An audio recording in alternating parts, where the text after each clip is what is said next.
So you run with a lot of circles in and around the city, and your attorneys, and you have a bunch of clients. What is the likelihood that something passes regarding these, the city passes something crazy where we can't evict, or is there anything on the horizon you think will pass? So that there is an order being considered, and there's no, again, steadfast answer right now as to what they're doing. The city itself wants to help subsidize tenants, but they're really focusing on tenants and as versus the owners.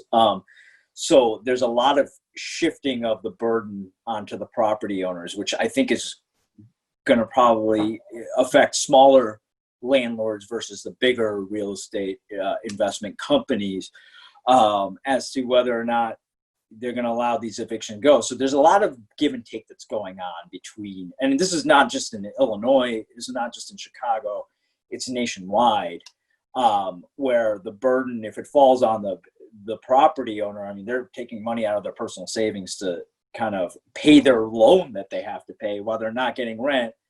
Meanwhile, tenants may be getting rent subsidy or just saying, hey, I know there's COVID going on and I know I can't be evicted and I'm just not going to pay and I'll deal with it later.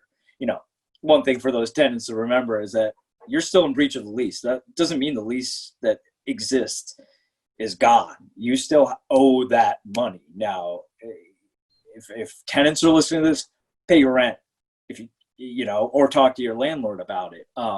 Because at the end of the day, that's going to snowball. Because at some point, it is going to open up. At some point, evictions are going to happen, and monetary judgments could be found in full amount, regardless of COVID. So in terms of going back to kind of your question about what is being considered, they're looking at maybe extending the time in which eviction moratorium will be, probably for another 60 days, is in the process. They're part of that moratorium is what's being considered by the city is funding and helping tenants as well as property owners paying. And that's the give and take that's going on right now. And there's no clear answer as to what is going to ultimately be decided by everybody. But I mean, everybody's kind of in it together, both sides, tenants and landlords and owners.